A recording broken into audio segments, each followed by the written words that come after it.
Mag-harvest po ako ng talong para po sa lulutuin kong gulay.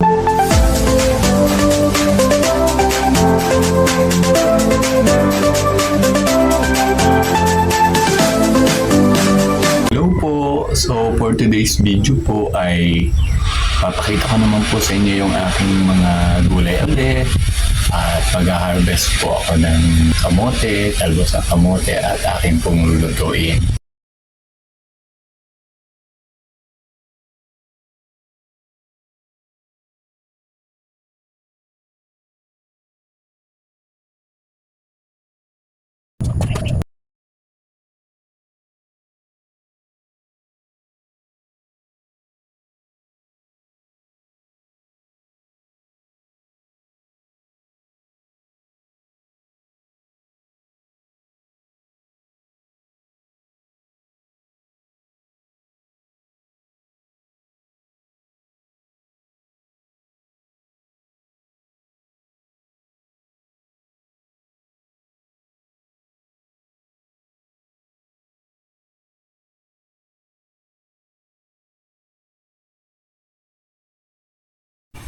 Ito po ang tanim kong kamote sa garden. Sa totoo lang po, napakadaming beses ko na po siyang nakuhanan ng mga talbos. At basta po wala akong maisipang gulay ay talagang ito po ang agad ang aking naiisip na kunan. Kasi po okay naman po siya pag nakapanguha po ng talbos, isasapaw na lang po nyo sa kanin, masarap na po pag may toyo, may kalamansi, may sili. Kaya po pagkakapanalbos ko po ay ang bilis po talaga niyang dumami. Kaya mostly po yung mga gulay na aking niluluto ay lagi pong may kasamang talbos ng kamote. Hindi naman po siya nakakasawa kasi nga po nasanay na po ako na kumain ng talbos ng kamote, lalo na pag ito po ay bagong pitas.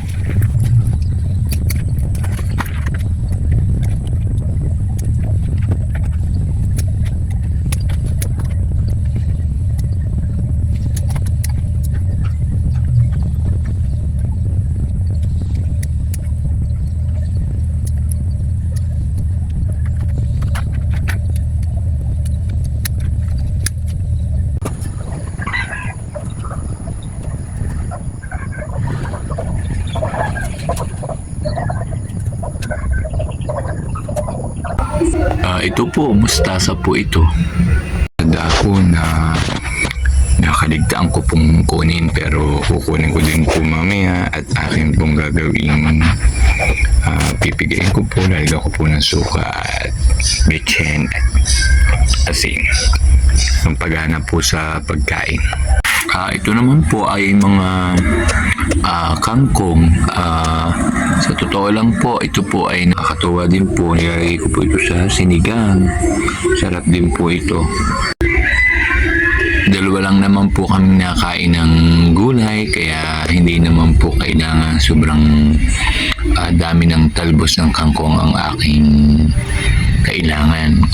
Okay na po ito. Ang mahalaga po ay nalagyan ko po ng talbos ng kangkong ang anumang lulutuin ko po, lalo na po kung sinigang. Yan, meron din po akong tanim ng malunggay. Nakatanim na po yan sa gulong po. Ayan po, nakukunan ko na rin po yan. May tanim din po akong papaya. Ayan po, nakalagay lang po sa paso. Hindi ko lang po alam kung sana po mamunga. Ay, hindi ko na po naalis sa paso, ay dumiretso na po. Hindi ko na po inibo. Ayan po, tanim ko pong papaya. Nagkapapaya na po ako, kaso sa dami na po ng naibunga, pinagpahinga ko na ho at dumiretso na ho siyang namatay.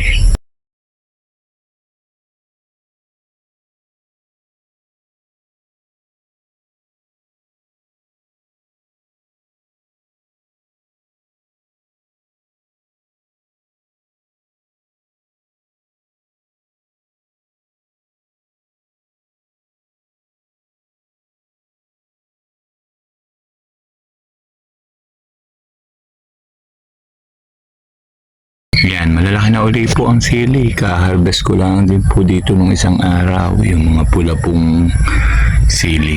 Iba ko pa pong siling tanim. Kakatuwa po. Ayan. Oh. Ayan po. Yung mga sili kong tanim na pag nagugulay po ay napitas po ako at masarap po siya pag pinisapisa po sa toyo at saka lalagyan po ng kalamansi. Yun naman po ang aking kalamansi na medyo kakaunti pa po ang bunga, siguro po hindi po tag-kalamansi. Yan po, nakakatuwa din po. Bali 3 po sila, naroon po ang isa. Pag po nakaluto ng gulay, natakbo po ako dito at ako po ay napitas ng ilan-ilan at ngayon sarap na po, marami na po akong nakakain.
Alugbati. Sariwa.